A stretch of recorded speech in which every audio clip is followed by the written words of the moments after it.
ago, Jordan fell in love with Park City. And she would say, I'm going to get married here someday. I was like, oh, that's so cute. This went on for like 10 years. And every time we'd come, I'm going to get married here someday. And I was like, well, here we are. She knew what she wanted from that long ago. Peterson was just like, whatever Jordan wants, that's what I want. So yeah, that's why we're here in Park City, because that's what Jordan wanted.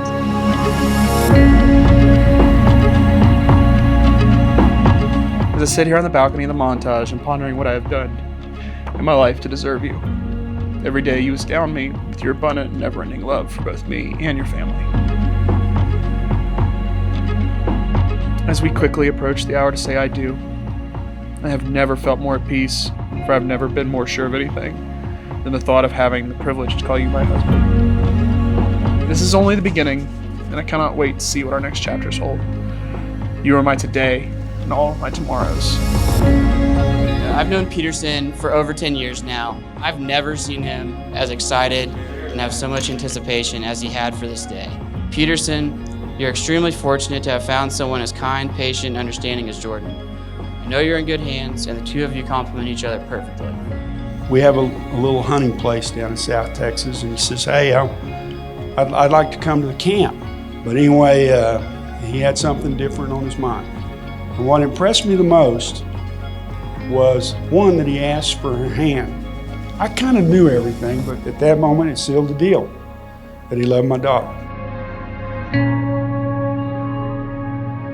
In the name of God, I, Peterson, take you, Jordan, to be my wife, to have and to hold, from this day forward, for better or for worse, for richer or for poor, and in sickness and in health, to love and to cherish,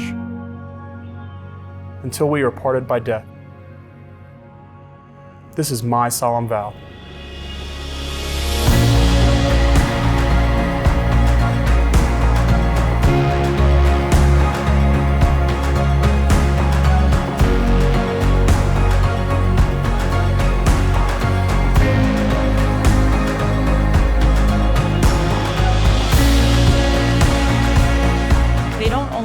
Say I love you, those three words that are sometimes thrown around because it's just what you feel like you have to say to your significant other. They show it. They show it when they ask how each other's day is, not because they feel it's a necessity, but because they genuinely care.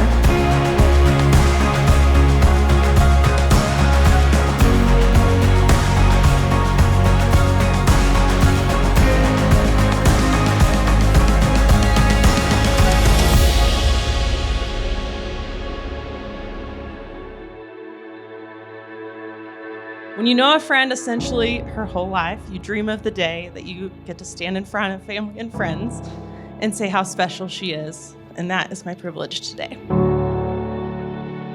Not too long ago, Jordan stood in an oddly similar position as my maid of honor when I married my husband, Drew. You see, we got married the day before Jordan's birthday, and now here we are, Jordan getting married the day before my birthday tomorrow. The things best friends do for one another.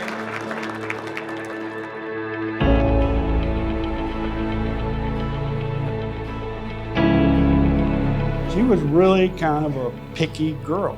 And I often wondered if she wasn't a little bit too picky, you know? You know, at 28, the clock's ticking, bub.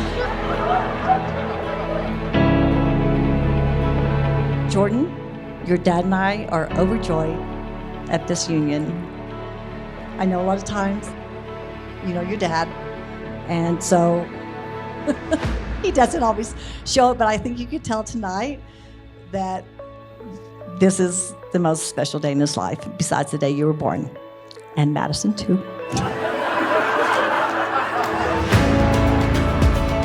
In the name of God, I, Jordan, take you, Peterson,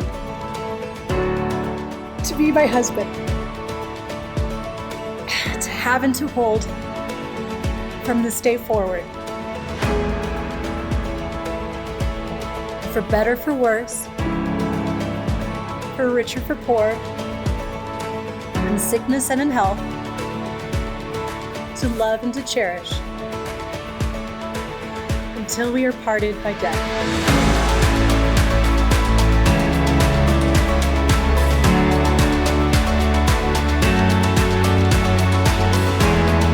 You two out-try to make each other happy.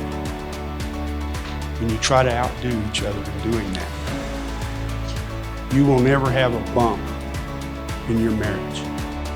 You always look at somebody's actions, not only their words. Peterson's actions towards Jordan, Jordan's towards Peterson.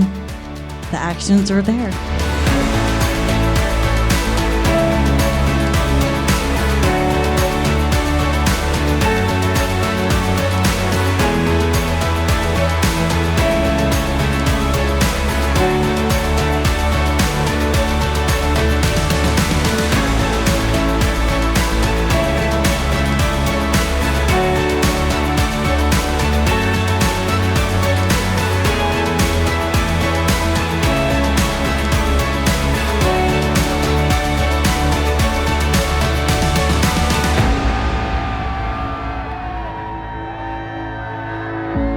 Now that Peterson and Jordan have given themselves to each other by their own solemn vows and by the joining of hands and the giving and receiving of rings, I pronounce that they are husband and wife in the name of the Father and the Son and the Holy Spirit.